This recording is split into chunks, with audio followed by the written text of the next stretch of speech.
Hi friends, welcome back to my channel. ఈరోజండి మీ వీడియోలో సమోసాలు ఎలా చేయాలో చూపిస్తున్నామండి.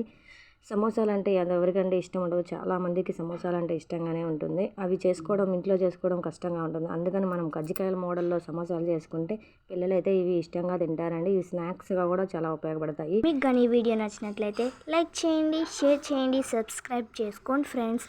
Thank you for watching.